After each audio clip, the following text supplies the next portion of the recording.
What's going on, good people? Welcome to the My 10 Cents podcast. The podcast where I give you my 2 cents about a particular subject and the 8 cents is free. My name is Dre All, and on this episode number 2, I'm talking about something that I feel needs to be addressed, and that is the stereotypes surrounding the quote-unquote missing black fathers. Now, for those who know me, and for those of you who don't, I'm the father of a beautiful 7-year-old daughter.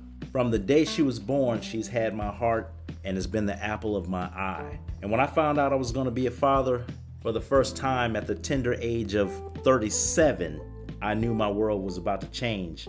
And because of my daughter, I'm a much better person.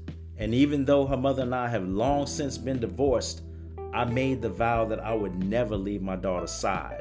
Now, having said this, I want to let you all know that I am one of the millions of black men out here who are taking care of his responsibilities regardless of his relationship status with the mother. You see, there's a long-standing CDC statistic that 70% of black fathers are absent from the home. This statistic, in my opinion, is misleading, and I say this because I believe it gives people the impression that just because the black man is not with the child's mother, they're not contributing.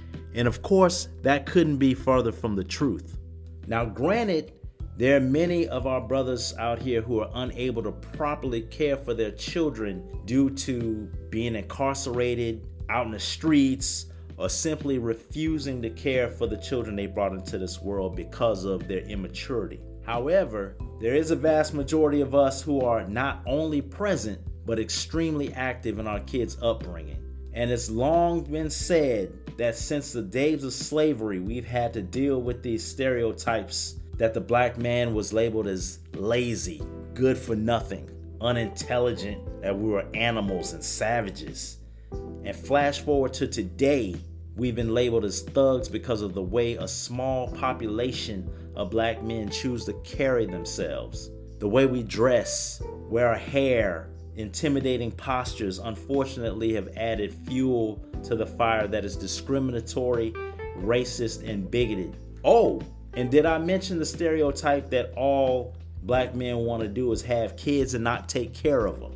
And speaking of having kids, when it comes to raising well-rounded, well-mannered, intelligent children, there are people out there who feel that the black man is not capable of doing so because we either lack the skills or intellect to do so, or because of the high percentage of us who didn't have fathers growing up in the home.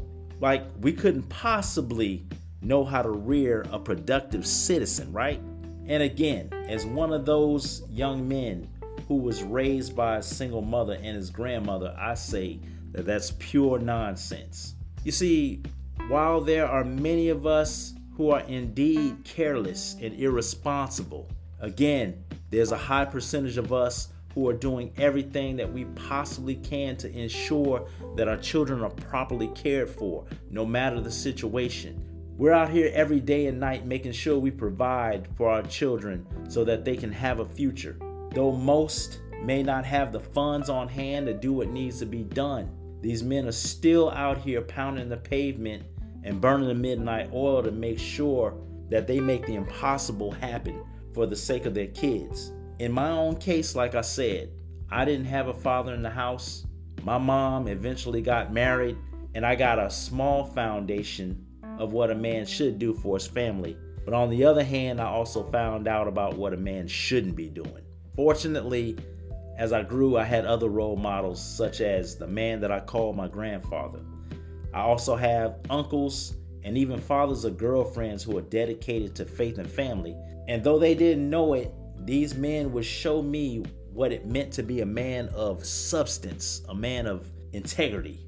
Now, I'm not saying they were perfect, but actions and attributes of these strong black men are what helped shape me into the man that I am today. And as a result, I'm able to raise a child who's going to know what it means to work hard and persevere. While the media outlets, they glamorize the nonsense, the violence, and lifestyles of those who may have built their wealth and fame through ill-gotten means, black men like myself and the millions of others out here are putting our minds to work to not only put food on the table, but we're also working to provide a safe and nurturing environment for our children and their children should they choose to have them.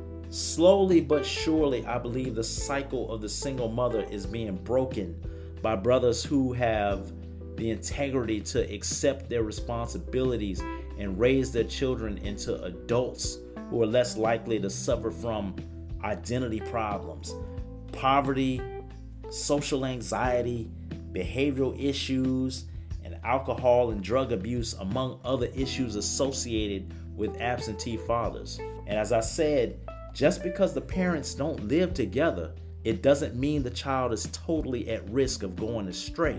As long as the man is present and active, the key word active in the child's life, that child is more likely to have a proper and productive upbringing. Now comes the part where I might touch some nerves. Black women, if you're in a relationship with a black man who is trying his absolute best to provide for his kids, regardless of the relationship that you two have, be appreciative of the fact that he's making the effort.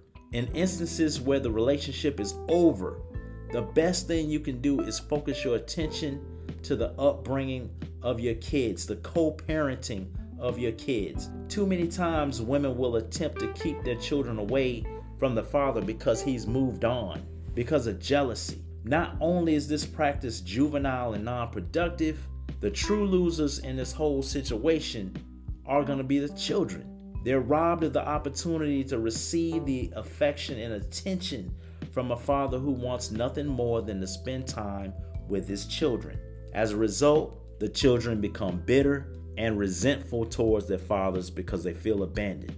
In this case, my brother, if you're listening, it is not the time to tuck your tail between your legs and run. You need to be in court fighting for your parental rights. And for my brothers who aren't spending time with their children because the woman has moved on, know that you're robbing your children of the blueprint in which they must follow in order to make it through this thing we call life.